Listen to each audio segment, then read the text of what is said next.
ఇది సత్యవాక్యం, జీవవాక్యం, ఇది దేవుని ప్రేమ కావ్యం. ఈరోజు నీ కొరకు దేవుని మాట. నిర్గమకాండము 14:13.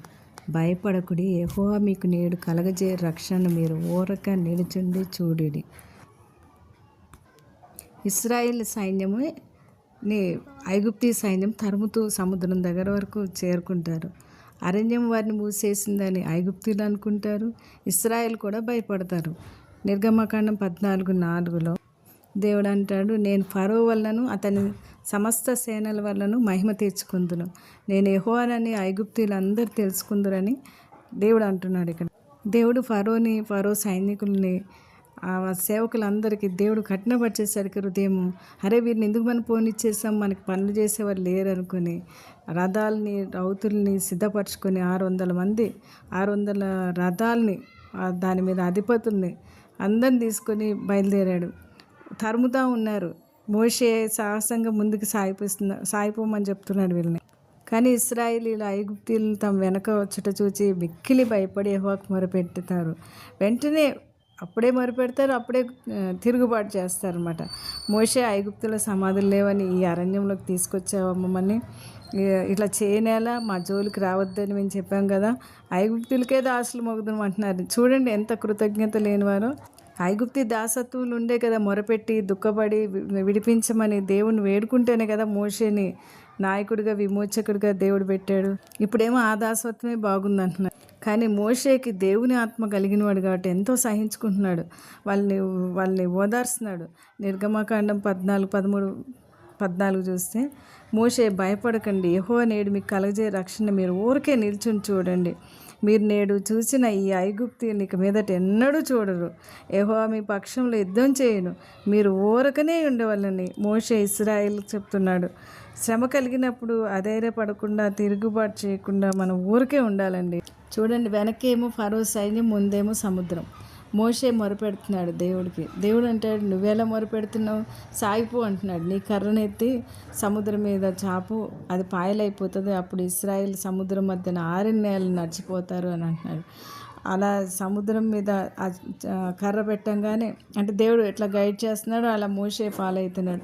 ఆ రథాలు సేనలు తరుముకుంటూ వారు మధ్యలోకి వచ్చేసారండి. వీళ్ళంతా భయపడుతూ ఉన్నారు, కానీ దేవుడి ప్లాన్లు అర్థం కాలేదు వీళ్ళకి. వారు మధ్యకి వచ్చిన తర్వాత ఎటు పోలేని పరిస్థితి తీసుకొచ్చి అగ్నిమయమైన స్తంభంలోంచి ఐగుప్తీయుల వైపు దేవుడు చూడంగానే ఐగుప్తుల దండంతా కలవరబడింది. వారు రథచక్రాలు ఊడినట్లుగా దేవుడు చేసేసరికి వాళ్ళు బహు కష్టంగా తోలినా కానీ వాళ్ళు తోలలేకపోయారు. యెహోవా వారి పక్షాన మనతో యుద్ధం చేస్తున్నాడు, ఇశ్రాయేల్ ఎదుటిని మనం పారిపోదాం రండి అని చెప్పుకుంటున్నారు. తప్పించుకోవడానికి వారి వల్ల కాలేదండి.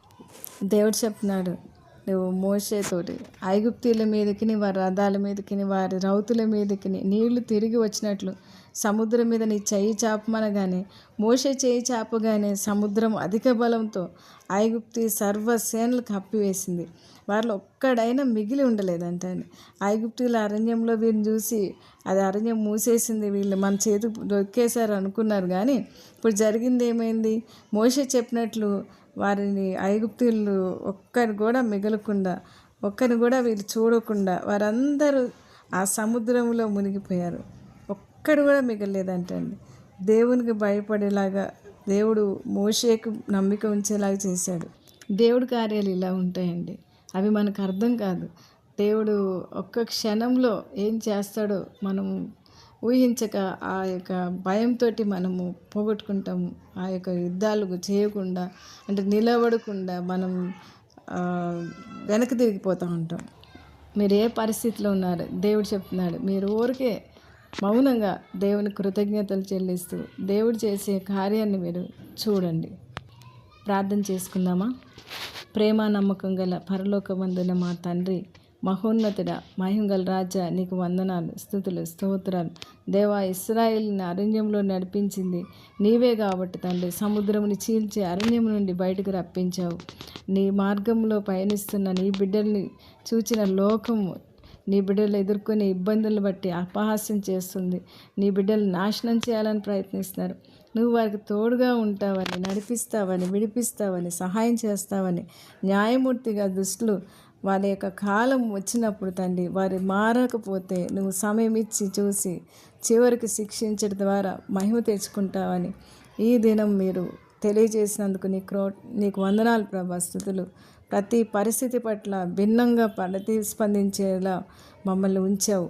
అనేకమైన అనుభవాల ద్వారా నీవు దయాళుడవని రుచి చూసి తెలుసుకునేలా నీ బిడ్డలకి నువ్వు సహాయం చేయమని యేసు నామం పెట్టి అడుగుచున్నాం తండ్రి. Amen, amen, amen.